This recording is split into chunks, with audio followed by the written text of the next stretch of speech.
are you good with the order? Do you want to end with like Ginsburg, Explainer, Venus? Do you want to end with the Explainer? Sounds good. We're recording, by the way. Ginsburg. Okay. Oh yeah, I see the whole thing here. I feel good. I'm ready. I'm ready to start. Then you should start. So I'm going to start right now. If you shut up, so I can do my job. Okay, go. I'm creating the moment. Don't sip when I'm starting.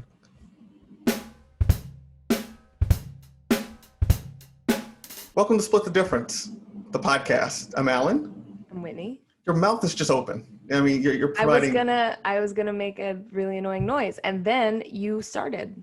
So then I didn't. I felt ready to start. I feel good about start. This is episode 0040, by the way. It is? No, it's single O 40. 0040. And if you look at it, it looks like it's actually 0040. You see what I did there?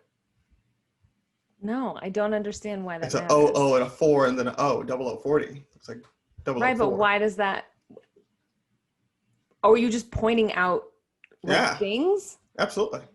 Okay, I thought you were like trying to make a statement about something or like being clever. Or, I know I'm political, but not everything's a statement. No, I gave you too much credit. You did give me too much credit. I prefer more cash. And I just want to say real quick about James Bond. I think we should give Bill Tanner much more credit. Bill Tanner, M's chief of staff, doesn't get a lot of love, played by Rory Kinnear as of late. I like Bill Tanner. I would love to be Bill Tanner. I'm going to look this person up. I don't know who you're talking about. Well, it's been played by a lot of people. Bill Tanner. It always looks very frustrated. Always looks very nerved. I like Rory Kinnear. Tanner. All right, gang. William Tanner.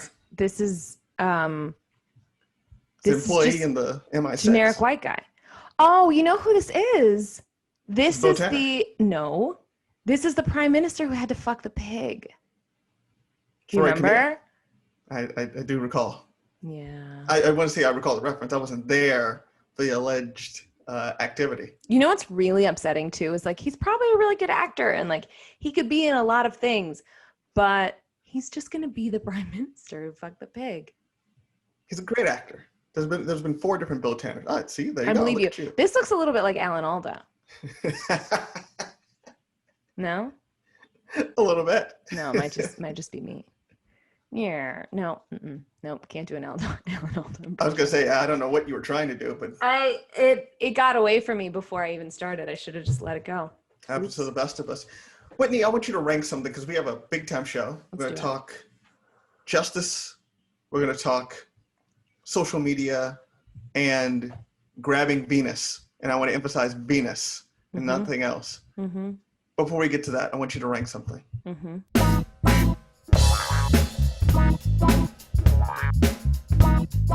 Rob Lopez at Worldwide Rob on Twitter asked a great question, and he wanted to know what are the longest 5 minutes? Okay, and I'm going to give you some candidates to rank. Okay. Longest 5 minutes. Okay. Microwave minutes. Okay. End of the day 5 minutes. Okay. Test result 5 minutes. Ooh. Plane delayed quote 5 minutes. Okay. And finally, friend or family member that's quote 5 minutes away. Okay, number 1, meaning the longest 5 minutes is plane delay 5 minutes. Oh, isn't it the worst? I'm 100% with you. I don't know what it is. I can sit and read a book just fine. Anywhere. But on a runway. I like coming, going, it doesn't matter. I want to kill people. We'll be going in 5 minutes, and it's the next thing you look, it's an hour later. It's always an hour later. You've gone nowhere. So that's going to be number 1. Yeah. I think probably friend, family, getting ready. And it's only because I just think that we have really bad senses of time. All human beings. I don't know that there's anytime a human being says to me like, oh no, I have a good sense of time. No, you don't. Nobody does. Nobody does. They're just lying. They're lying. They haven't left home. They'll be at the brunch at the restaurant 5 minutes. They haven't left. You know they haven't left. They're lying to you. It's not even a good lie. It's horrible. So I was getting something delivered to my home yesterday. Okay. Which is It's a thing that people deliver, but you can go out and get, and it's not food. So I was waiting. She said she would be there at around 11:30. This could go in so many And different I directions. just got back from lacrosse. I was like really sweaty and gross. And I was like, okay, well, she's going to be here in like 20 minutes. So I'm not going to bother getting a shower right now. I'll just sit dirty on my couch, which is gross. Oh my God. Nobody wants stand up? Nobody wants to do that. What? I'm going to stand up for 20 minutes? Don't put your disgusting lacrosse body on your couch. I didn't want to, but also it's a leather couch. It's not microfiber. Doesn't make it better.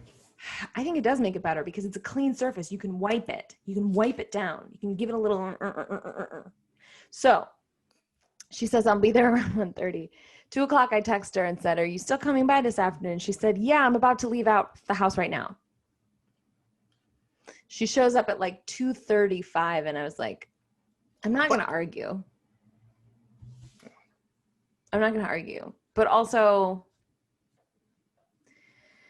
okay, Nikki's going to have to edit this because I don't even know. Okay, so that's number 2. Number 3, I'm going to put microwave minutes just all the way at the bottom because I don't have a microwave. Like, I don't actually really get. Look at you above the people. Don't even mess around with the microwave. I don't mess with the microwave. I don't. Really, I would like to say it's because of health reasons, but I don't think microwaves have anything to do with health. I don't have any room in my kitchen, and I wouldn't really use it. So microwave minutes. So we have room. What were the other 2? What end of the day minutes, and then what was the other one? Test result minutes. Ooh, test result minutes are definitely number 3. It's really hard to be like, hi, this is Dr. So-and-so. Like, shut up, Dr. So-and-so. Do I have it or not? We've gone through your files. We've gone through. I actually spoke with the Stop nurse. Stop it. And it's like, Stop they it. stretch it all the way Stop out. it.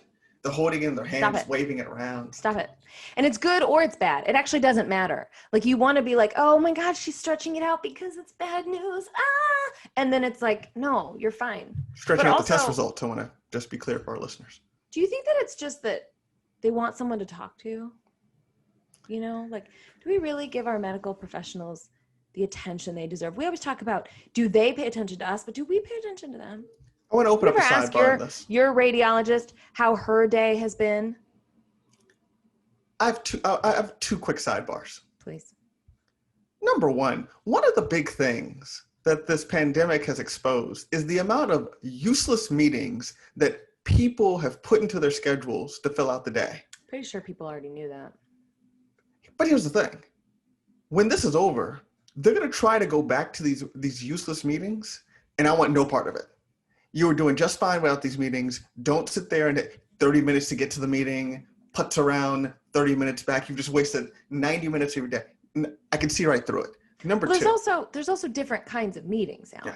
Yeah, meetings. It's just like maybe you just need people to be more clear about what kind of meeting they're having. These are people just filling the day up with things they could email about. Maybe they claim they got to meet face to face. I don't buy it a second.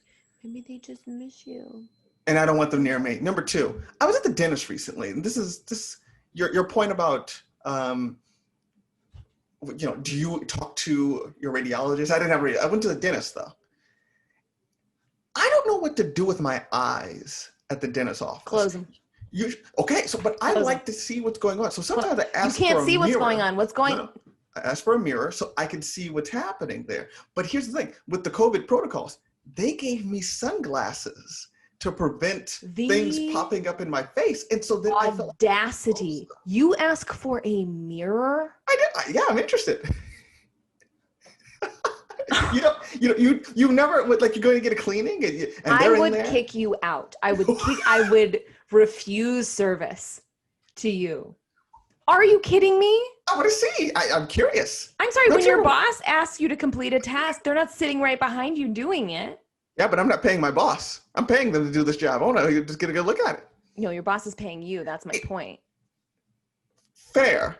But here's the thing. Don't you want it? Because I can't make conversation. Nope. And I would like to know what's happening in there. So I get a little handheld mirror, and because they're looking in there. Nikki, can we cut all this out? What do they drill? Why am I looking up? Like, Nikki? In here? Oh, it's fantastic. I would recommend it, but we're not even at that segment, and I would recommend it, but that's not my recommender. Those that still listen to this show, please What did I do? settle a debate for me. This is as triggering for me as the conversation around washing legs or not washing legs. Do you remember when that all kicked up? I remember when we had a white fight. Why wouldn't you do that? It's gross. Why would you want to watch them poke around in your mouth? Okay, we don't need to talk about it. We don't need to talk about it. You can let us know if you. I mean, have you just mirror no mirror? Let us know. Mirror no mirror. Just mirror, let us know. mirror no Tweet mirror. at the show. Obviously Split no Diff mirror. Cast. Obviously no. We I'm vehemently appalled. disagree on this. I'm pro mirror all the time. I am appalled. I want to hang up this call right now. It hurts. Speaking of pain, awkward transition.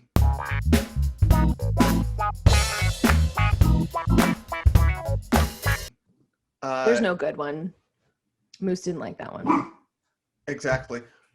Supreme Court Justice Ruth Bader Ginsburg died last Friday at the age of 87 due to complications from pancreatic cancer. She was appointed in 1993, actually, by Bill Clinton, and was a stalwart of liberal and progressive policies before she was a justice, and certainly delivering significant votes in favor of progressive politics and policies around abortion rights, same-sex marriage, voting rights, and gender disputes and policies and laws across the country.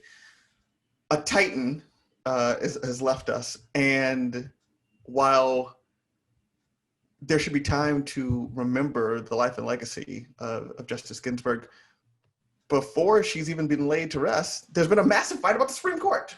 Your thoughts on either the justice or the impending doom and fight around who's going to fill this seat and what is, quote, right or wrong? Because I think that's a huge, huge debate right now in American politics.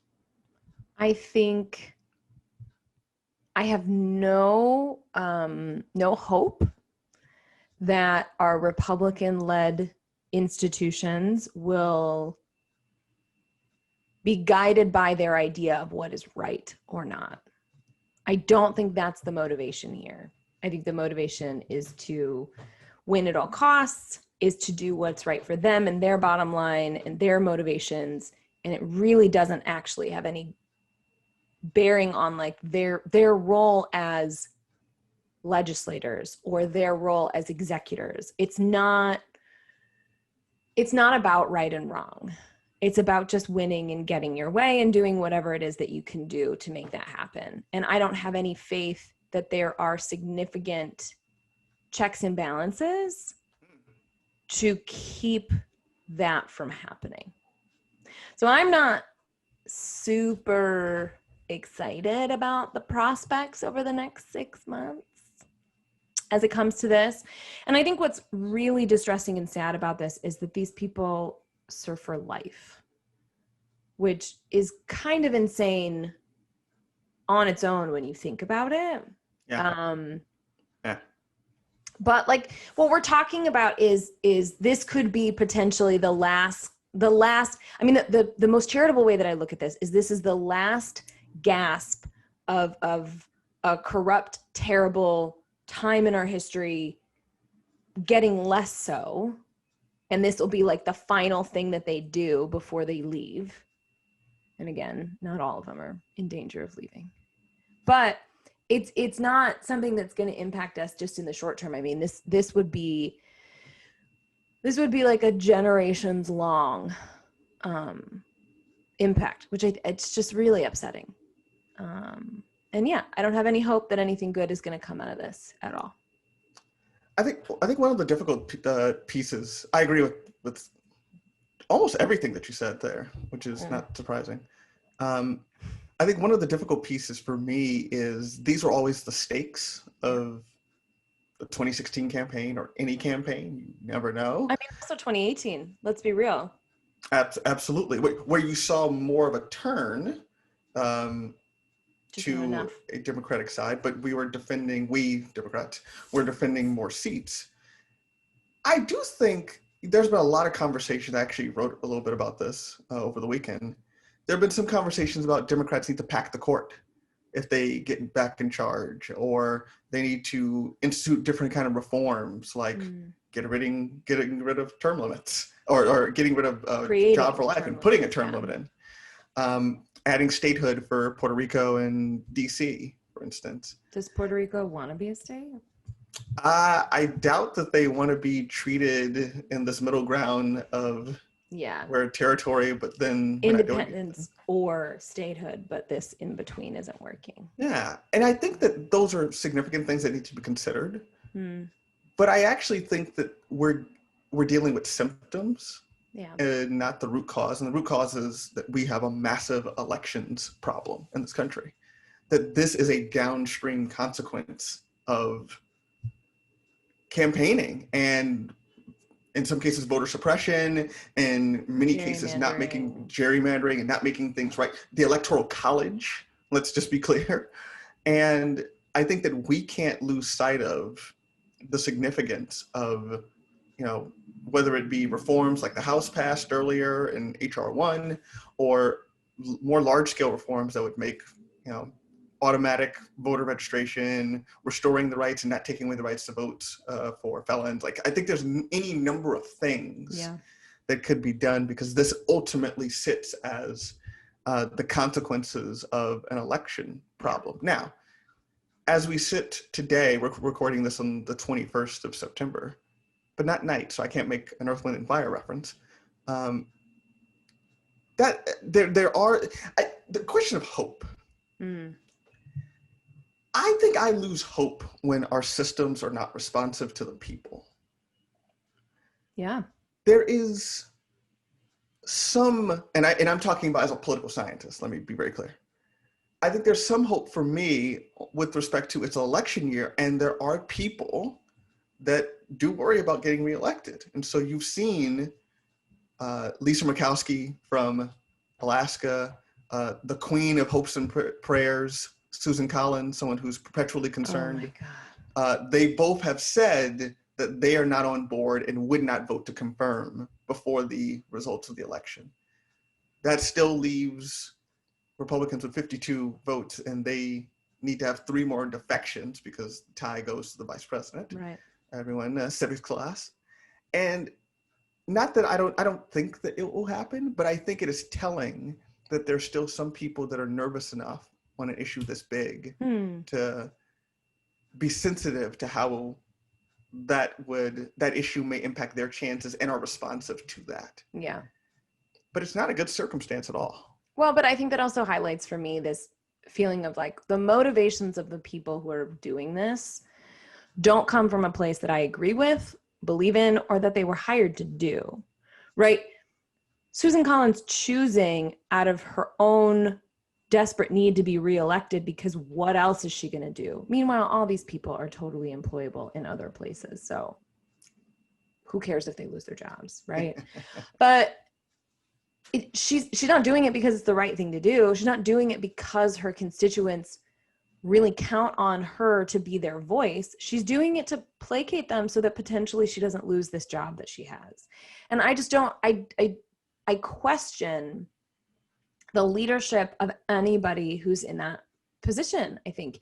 And I think this goes a little bit, I mean, we weren't really scheduled to talk about this, but I think we sometimes get a little bit wrapped up in the mythology of our leaders in ways that's not really healthy. Like and I'm actually thinking about this in sort of a negative way. Like I have this sort of story in my head about who Susan Collins is. That's probably not true, probably only informed by the most egregious things that she's ever done. And that will stick with me far after any news about what she's done, after I read it. Right. Sure. But I think the opposite is true too, where like RBG is now remembered as, and I'm not trying to tarnish it, I think her legacy is overwhelmingly positive. Right. But we also can't pretend that she wasn't a person who had her own motivations and her own ideas about why she was doing things. And then that each one of our leaders are fallible and that we should treat them as such. All the more reason to not give any one person any amount of power. Do you know what I mean? Not any amount of power. That just sounds crazy. I think Total everyone power. should just do whatever they want, and no laws, no leaders.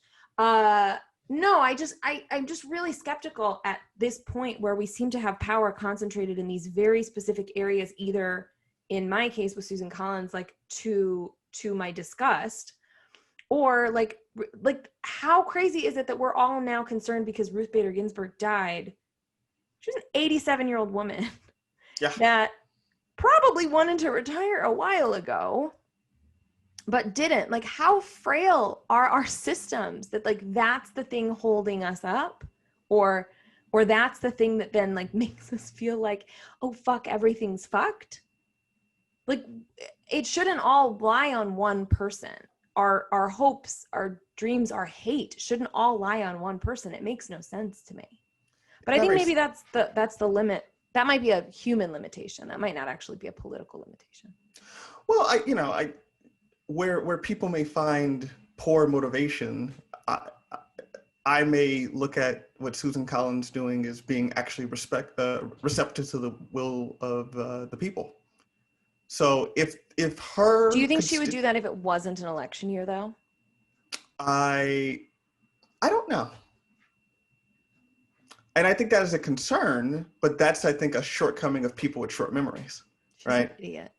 And so we know that there's polling that shows that this is not popular. Yeah. But people are going to do it anyway. And so the idea that something that's not popular and someone who's concerned about being reelected is like, I'm not going to do an unpopular thing, that seems like a reasonable system. Now, I wish that people would remember things longer than like a month. Yeah. But like when she said, I don't know, a year ago that the president had learned his lesson, like that, remembering things like that. She's naive, as are many people. But here's the thing, right? On the flip side, we see 90% support for gun control measures on both sides, and nothing gets passed. Like that is much more concerning when there's consensus and people are just like, no, I'll just do whatever I want. And people don't punish them because we learn, in my mind, that's an expression of, you're not doing what I want, but I don't actually care enough about that topic. To me, it actually feels like it's probably more that the people who are for less, the people who are for less restrictions, fewer restrictions on guns, are probably more likely to be single issue voters. Voters who are more like, I would actually like there to be more restrictions here, are not going to be like, they're going to be swayed by other things as well. It's a more complex electorate, wouldn't you think? Not necessarily. I think that there certainly are plenty of single issue voters, but I tend to think that people have very clear preferences on what are the issues that matter the most to them.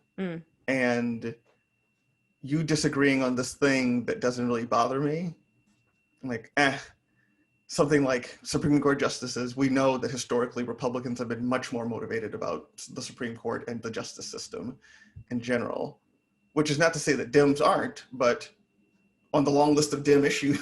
Right. No, it certainly falls much farther down. Yeah. The last thing before we kind of move on, there's been a lot of talk about filibusters. And the reason why we're in this situation is because the rules have been changed for presidential judicial nominations and appointees to have a just simple majority vote to pass these folks instead of the traditional 60 votes needed to close debate and then vote. Mm-hmm. There's been a lot of backlash against that. But at the same time, there have been people on our side saying, we need to get rid of the filibuster so we can pass our progressive agenda. Do you have a stance on filibusters? Because I think the judge's example is a great example of what life would be like if we didn't have a filibuster. And in many ways, I like the idea of if you have a majority, you get to pass things. But clearly the way that the courts are being filled by Trump appointees, the potential of the Supreme Court to swing in a big way, people are screaming like that's not a good thing.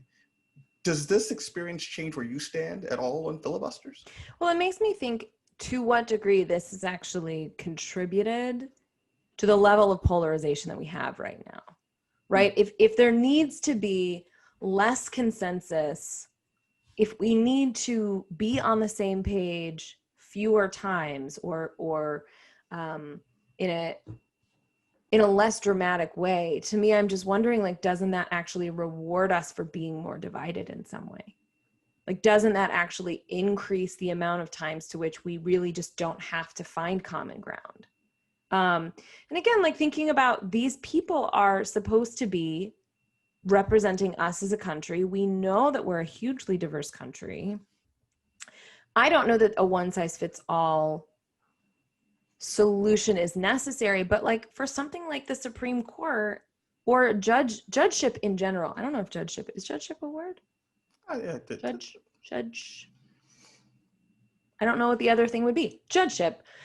I mean, the idea of like someone who's appointed like that, the point of having to go through and have that person confirmed, like the point of that actually is so that the American people have a say, that we don't live in a dictatorship where the president just gets to say, yeah, sure, this is what I want, so then we get it. And so I think having opportunities for that sometimes to be flexed, for there to be more consensus built and be more alignment in certain cases, I think would be really, really helpful. I don't know what the cases would be. I mean, I just think about like the idea that you can just have a simple majority to get someone appointed to the highest court in our land does not seem to me like enough consensus. It does not seem like we're taking into account enough voices. Does that make sense?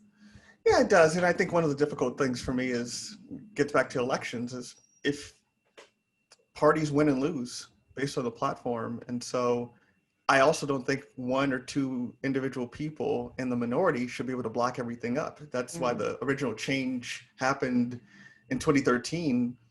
Republicans prevented hundreds of Obama appointees from being, so you just had vacancies.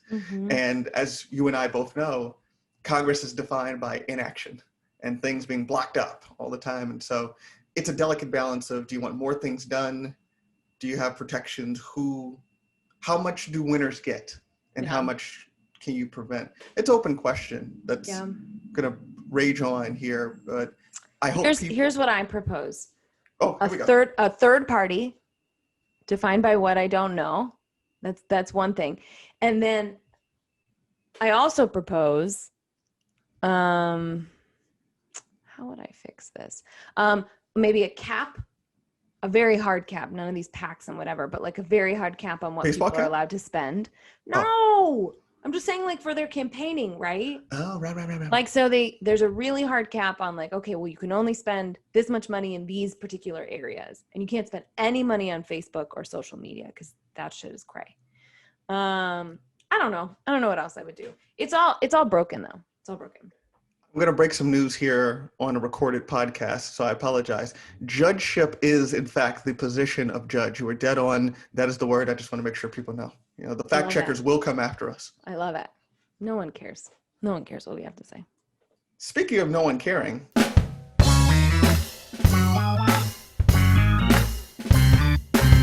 TikTok.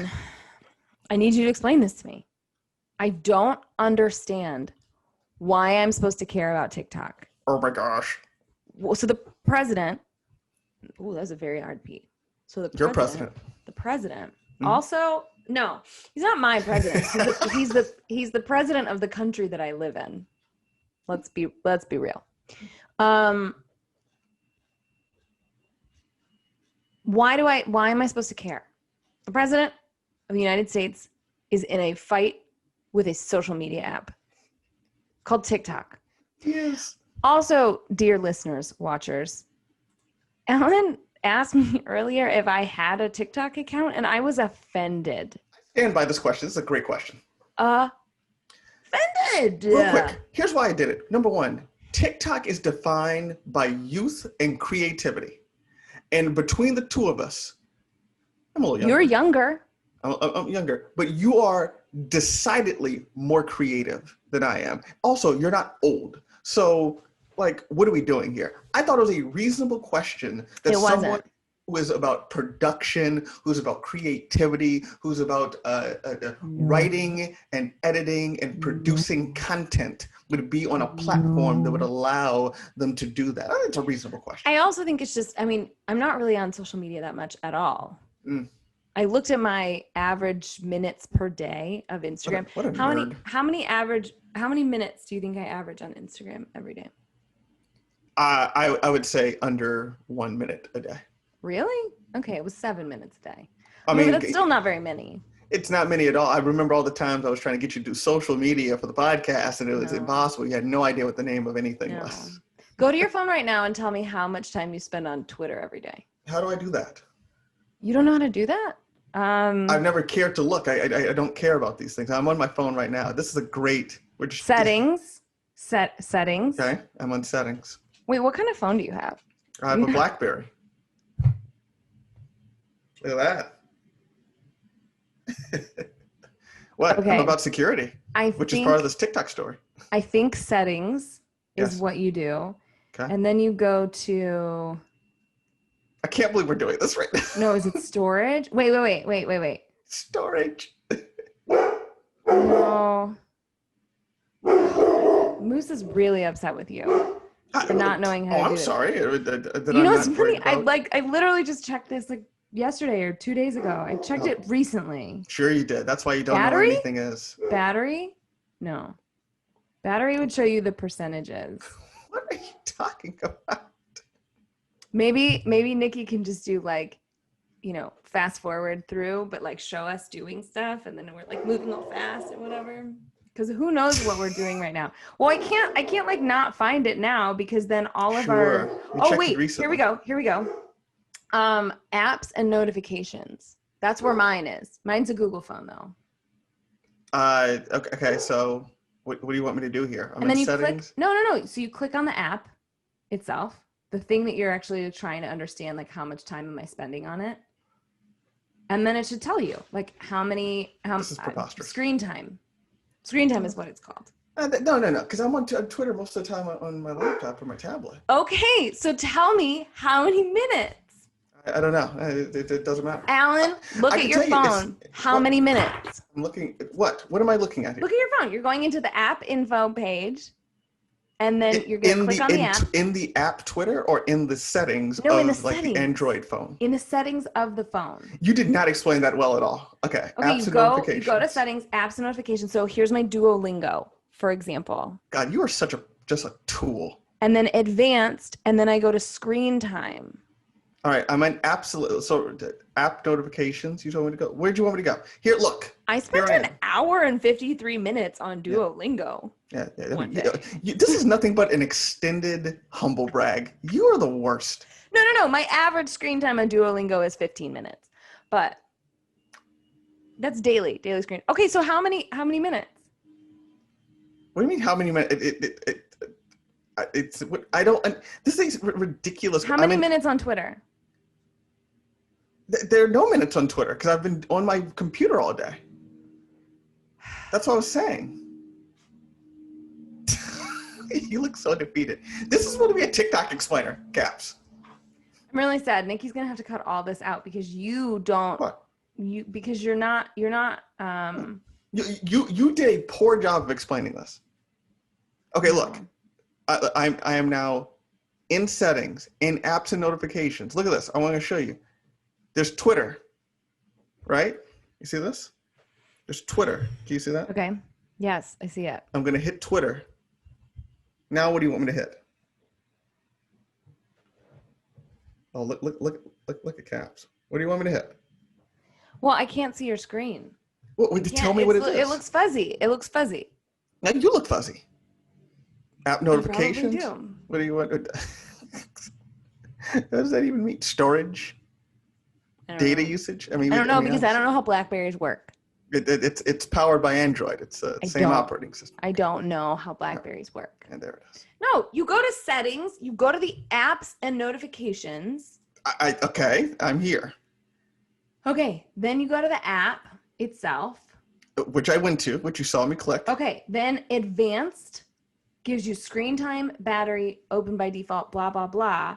And then you go to screen time. So I spent a total of 11 minutes today sending text messages. I don't have that. Well, that's dumb. I'm glad we got to some consensus here. No, you're dumb. That's what I meant. Sorry. Oh. No, you're dumb. Do you want to reset? Alan. Yes. Why am I supposed to care that the president hates TikTok? Whitney, I'm glad you asked. I've been waiting for this question my entire life. What you have here is a proxy war between the United States and China. TikTok is just thrown in the middle of it. The issue here is TikTok is accused by the president of giving its data to the Chinese government. TikTok's parent company, ByteDance, says, no, we don't. That's not what we do at all. Our servers are not even in China. The president has been, I don't know if you noticed, feuding with China the last 4 years. China, bans, I do believe, Facebook and Google from operating. And so this is the equivalent.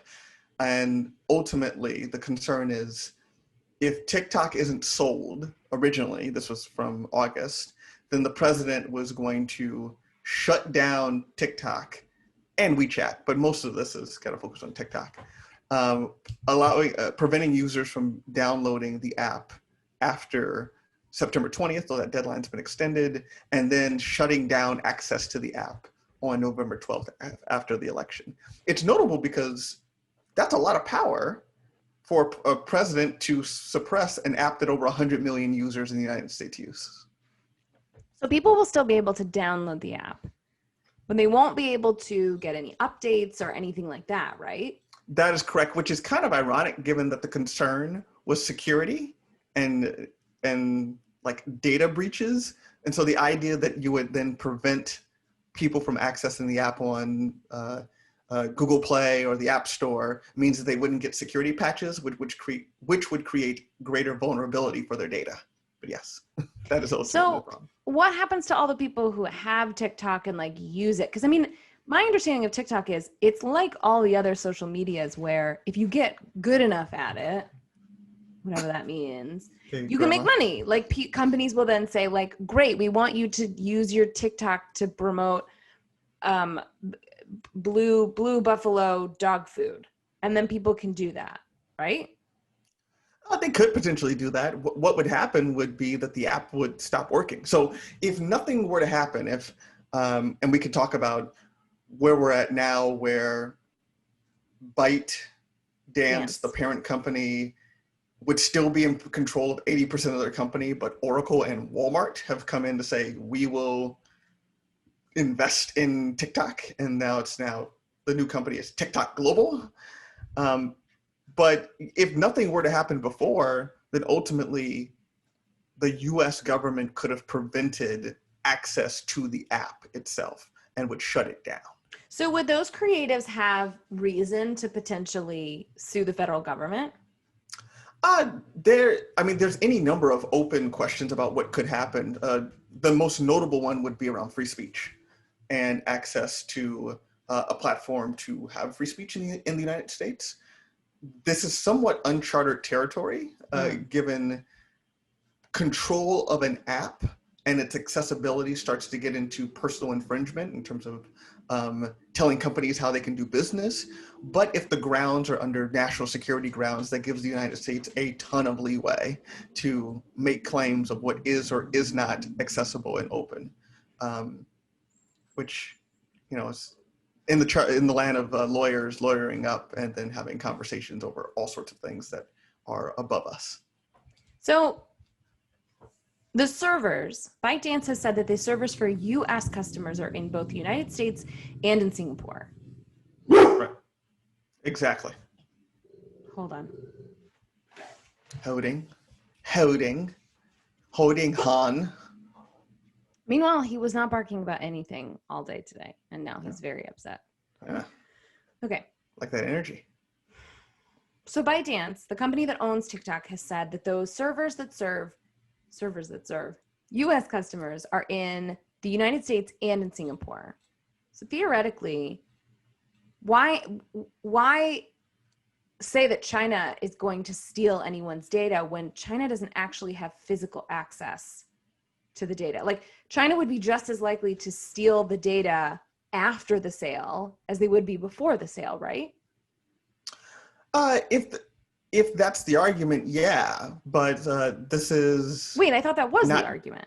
I thought the argument was we need to do this because China's going to steal everyone's TikTok videos. They'll kind of root out and steal your personal information and things of that nature, and then hack you. But why can't they do that already? They can do that now. So goes the argument, but the argument doesn't have to be based in truth. And with most things with President Trump, it's not. So the idea of, it still would be majority controlled by a Chinese company. Yeah. And in the eyes of the president, China, which, does have a great amount of state control, could still make the claim, or does make the claim, that because this company is owned, by China, by the government, it's a company that's owned by the state, yeah. or has affiliations, I should say, with the state, insofar as China's government is massive and there's a lot of control. They could make the case, if you believe the faulty logic, that your data would just still end up in the hands of the Chinese government. The issue also is that the president and other people like Marco Rubio, who have kind of kicked on this national security concern issue, have repeatedly said they need to sell all of their company, but the deal that they have in place is going to enable them to sell like none of their company. They would still own it, and they would control 80% of it. Right. In many ways, it looks like a shakedown, because the president also threw in a bit about how he wants ByteDance to pony up $5 billion to help pay for the president's new 1776 commission. This is the thing that was supposed to be in response to the left-wing propaganda, the anti-American left-wing propaganda of Project 1619 from the New York Times, and diversity training, and talking about race. So that piece was introduced, to which the owners of ByteDance said, we didn't know where this came from. We don't agree to any of this. That's insane. I'm drawing some mental parallels with the wall. Like, building the wall is really a proxy for something else, which is like, we hate brown people. And Trump put up like a tiny wall, or like a section of wall, or like reinforced wall that was already there, to be able to say he built the wall to make people happy, but he didn't really do the thing. So this is feeling like, in this analogy, the wall is the sale. That's S-A-L-E, not S-A-I-L. I don't want you to confuse and mix analogies. The wall is the sale. Mexico is China. And Trump's voters are still stupid. Whoa. It's all one big dance and show, because, Trump's been feuding with TikTokers for a while, and he's been feuding with China in a while. And why not roll all of those things into one during an election year? He said, why don't you? Because cultural wars and videos. So this is all just like anti-globalist propaganda that his people really want to see. And they will believe that he's doing a good thing and that he's delivering exactly what he promised. Is that your take? Yeah, more or less, that, you have to defeat the dreaded young people with their Chinese-backed technology that's trying to ruin America and undercut the president. I mean, it also spreads coronavirus, so we should missed out on that. Fake news. We should be really careful here. Alan, is there anything else I'm supposed to know about this? No, I mean, the details are changing all the time as Trump agrees to terms generally, but it keeps throwing in extra pieces in the deal. Walmart and Oracle involved, so shouldn't that warm your heart, everyone at home? I think the biggest piece of this is the gap between geopolitical battling and feuding between two countries is also now entering the commerce space. And whether you know it or not, or care or not, that could mean impacting your lives and the social media that you use or aren't able to use. So it's something to keep an eye on for the overreach, but I think it's a good example of how you may not be able to opt out of politics. One video at a time. I'm still not going to download it. Okay, that's fair. I might spend 1 minute more on Instagram this week in TikTok's honor. No, I won't. And hopefully we'll be able to track it properly. I'm very upset with you. Thank you. So many minutes. It's like 78 minutes. You spend 78 minutes average week or day. Week would be fine, I suppose. Average day on Twitter. Alan. Yes. Speaking of awkward segues. Oh, I thought we were talking about minutes. I can't do the thing that you do. I can't do the let me use wordplay. Oh wait, I got one. Go for it. Alan. Yes. Speaking of hell.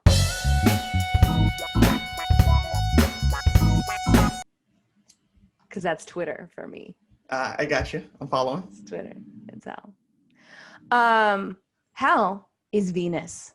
And apparently it is owned by Russia. The Ruskies. No surprise.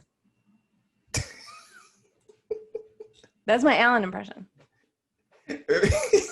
No, I mean just like the segue part, not the like this dancing. Oh, okay, because I've never done that before. So there was some big news about Venus within the last week. One of the stories, which I absolutely love, is this piece from Gizmodo. Tom McKay wrote about, and it literally, the headline is, "Hell is in space and it belongs to Russia," Roscosmos chief says. So Roscosmos is sort of like the Russian version of NASA. And Dmitry Rogozin, you said this earlier. Dmitry Rogozin. The big D in Russia, you know. Well, I wanted to put a little zhuzh on it, and you wouldn't let me. I would not. Rogozin. Dmitry Rogozin, who's the head of the Aeronautics Corporation, really was fired up because there was a wonderful discovery of an element, mineral, life form called phosphine in the atmosphere of Venus. And as soon as that happened, he basically was like, yes, that's him telling NASA to get the fuck off their rock. He just looks like a potato. Just like a blue clad potato. Ugh, it's just not cute. Also, did you notice, can you put that back up, Alan? I most certainly can. Look at those patches. Look at this patch. This is terrible patchwork, by the way. Like, absolutely. I mean, I know they have to be Velcroed so that you can wash it and whatever, but like, come on. They don't have better tailors than that in Russia. I mean, look, there's a patch on the other side here. This is a big deal. And look at this little name badge here. Well, my guess is that there's no mission patch visible, but my guess is that he gets a mission patch for every mission that Roscosmos goes on. That's my guess. And that's actually one of the coolest things, by the way. I went to this is an aside. I went to visit NASA in Houston, like their museum campus or museum on campus. And one of the things is like in the halls, they show you all the different mission patches, and it's very cool. There's someone whose job it is to just make these mission patches. Did you know that? I hope it's an American job. Well, I mean, as opposed to what, like a Burmese child? Yes, in fact, yes. Yeah. Okay, that's fair for sure. Anyway, so phosphine is typically a flammable gas associated with like noxious things like poop and swamps and all that kind of stuff. And there was a paper that was published last week, end of last week, that was actually talking about how the discovery of phosphine was in the atmosphere of Venus, not on the planet itself, but within the atmosphere. And on Earth, gas is actually accompanied by 3 hydrogen atoms, and primarily produced by microorganisms. Wow, I can't speak. Well, it's Rogozin. On Earth, the gas is usually accompanied by 3 hydrogen atoms and is primarily produced by microorganisms. I can't say the word. Microorganisms. Rogozin. Oh, we're doing a different game. Sorry. Microorganisms capable of thriving in oxygen-deprived environments. So it's one of those things where it's like, hey, we've developed or found a discovery that leads us to believe that there is life on another planet. And all of us think green, bug-eyed aliens, like from Mars Attacks. And really what it is just like some stuff in a petri dish. Like we don't really see life as the same thing that, scientists say when they mean life. So it's a really interesting thing, obviously, to think about what could possibly be on Venus. And then Rogozin basically just comes in and is like, nope, it's ours. So in this piece, they talk a lot about how the surface of Venus is a barren hellscape with crazy temperatures, and that perhaps Rogozin is just trolling because the surface of Venus probably very much resembles some of the more outland areas in Mother Russia. What do you think? I am really excited about this, and I'll tell you why. Okay. Because it brings back such unrealistic, big, strong statements that there's a machismo, there's like all of the worst parts of masculine behavior, but without the same stakes because it's really hard to put anything anywhere. Yeah. Like on another planet. Yeah. And so it's this kind of the prospect that, number one, this is a significant scientific finding. For and sure. At least in the United States, a lot of our attention has been about the moon and Mars. Mm-hmm. And so for Venus, just to kind of be on the radar as a place where there's possible, like that's cool. Yeah. That he wraps up this cool announcement into some grade A trolling is so it's ours, just like bitches. just like on the basketball court, just nonsensical third grade recess, just talking big. I found it first, it's mine. Yeah. And the notion that he's trolling perhaps because the United States is not a proponent of the spaces for everyone. The United States is very much so, if you get there first, it's yours. Very much so. Like it's a game of risk.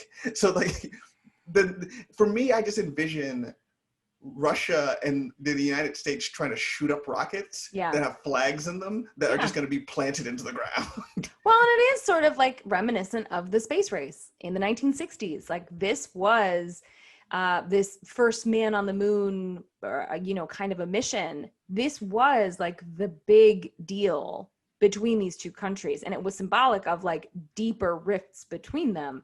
And so it is really interesting as those rifts continue to sort of be really noticeable to the average person, that like all of a sudden it's heating up in space again. Yeah. And I like what you said, that NASA really sort of set the tone for this like finders keepers kind of attitude. Finders, that's exactly what it is. It's exactly what it is. That's exactly what it is. And I'm not surprised, to be fair, because that's a pretty American ideal. But it's really interesting to think about. I mean, we don't really know what kind of elements might be available to us. We don't really know, what kind of colonization might be available within our lifetimes, but, probably within at least, the next few generations, there's potential for colonization. And it's really interesting to think about, like, again, to your point, this like weird, nasty machismo being the motivator for that, or the catalyst for that. The temperature on Venus's surface is an alleged 880 degrees Fahrenheit. Mm-hmm. There's sulfuric acid everywhere and an atmospheric pressure that's 90 times that on Earth. Yeah, so you would just get crushed like a tin can as soon as you stepped out of a spacecraft.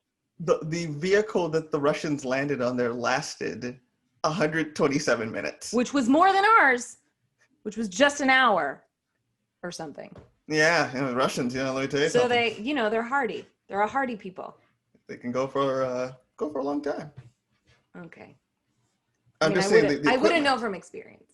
I'm just going by the equipment. I just go by what I read and various types of websites I visited. Yeah. Allen. Tell you about the websites. Inappropriate.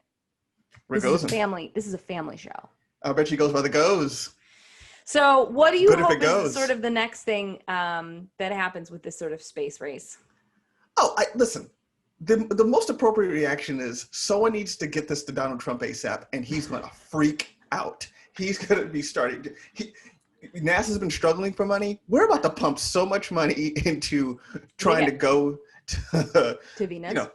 Go to Venus. We're going to try to get to Mercury and burn everything up. We're going to try to get to Neptune because you need to have a backup plan. It's going to be outstanding. I think that's the next appropriate thing. And then I want passive aggressive state, like department accounts taking shots at each other. A lot of good job. Thanks for laying the groundwork for us. And a lot of those types of things where it's like, this is positive, but we really don't like you. And you all are being silly. I think listen, you start up in the sky, you take it to social media, and then you just have nothing but tension anytime you get together on the ground. Post COVID-19, of course. Okay. I'm into it. I love it. I love it. So just Alan, children. What do you recommend?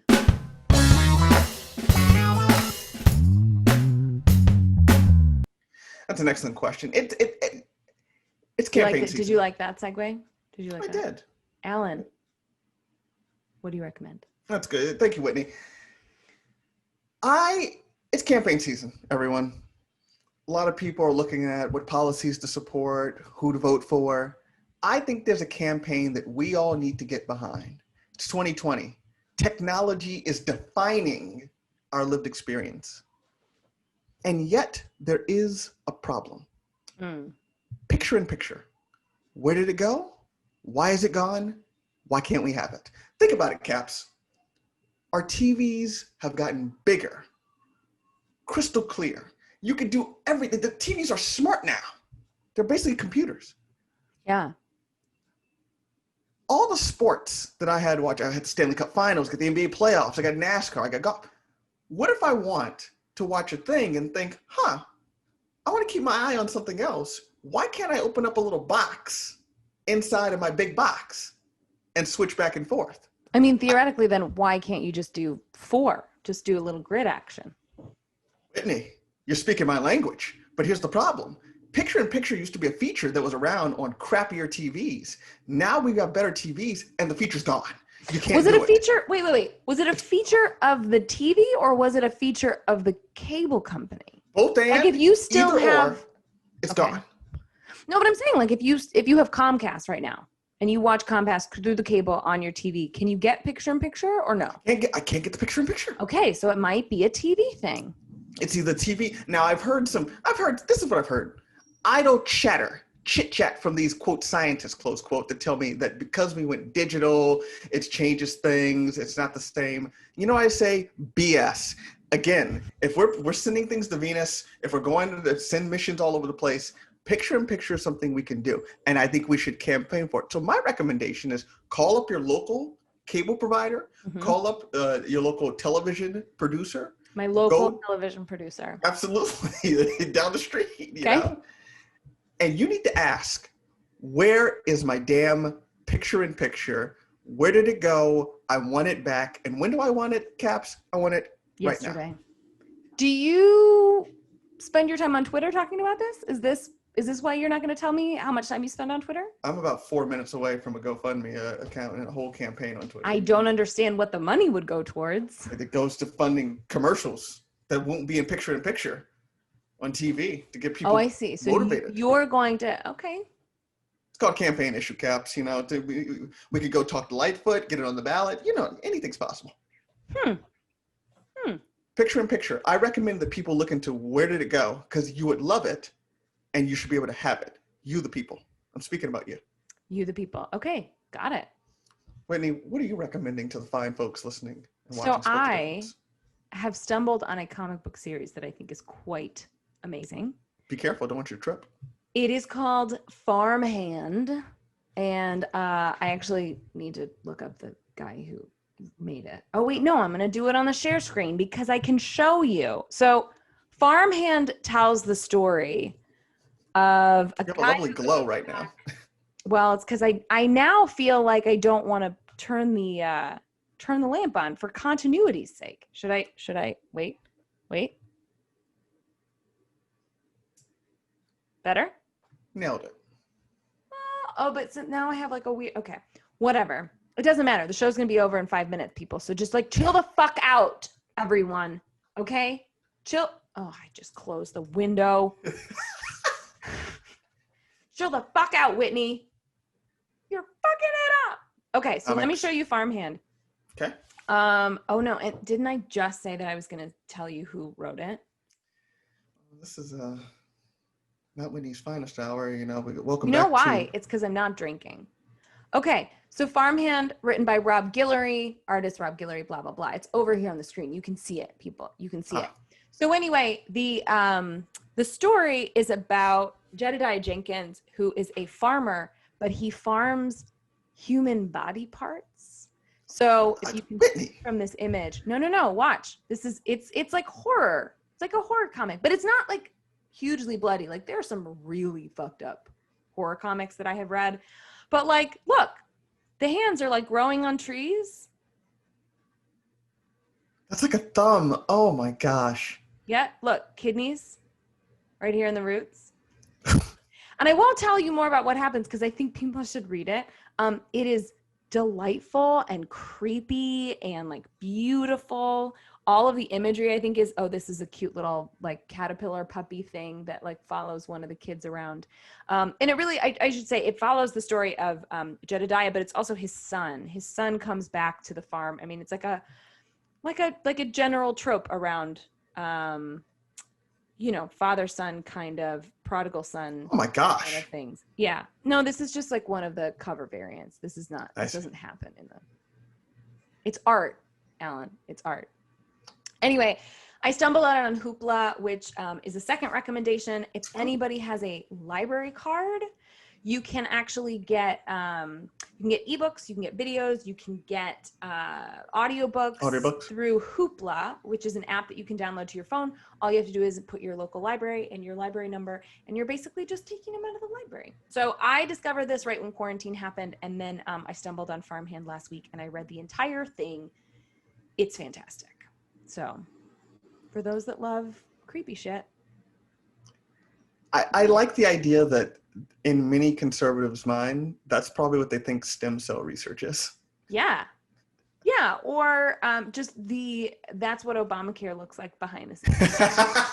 It's like, it just looks like people like chopping limbs off of trees. Because that makes sense. Naturally. You have to have that naturally. Because I like it's coming from the roots. The roots. The roots. Roots. Like a rutabaga. I'm not going to do this with you. Okay. Alan? Yes.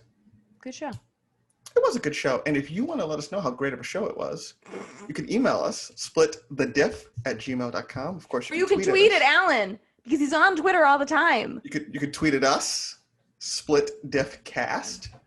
I'm telling you, 0040 in the books, a Bill Tanner episode. I mean, top-notch stuff by us. I mean, chief of staff to him. I feel like we could have gone and taken the big job. You know what I'm talking about? It's a pig fucking episode? Rogozin.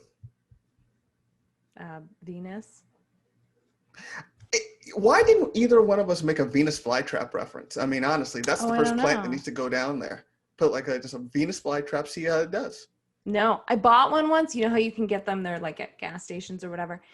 And they're like little baby things. And then there's like 2 or 3 out. And then I like really tried to feed it a fly, but they were little. And so I think I killed it. I think I like choked it because it was too big of a fly. Like it should have been a fruit fly, but I gave it like a horse fly. You know what I mean? I'm not surprised that they didn't give me instructions that you would enjoy based on this. Oh my God. No, that's Venus flytrap. Oh no, it would be more like. Yes, that's exactly right. Look at this. Biology teacher Whitney Capps.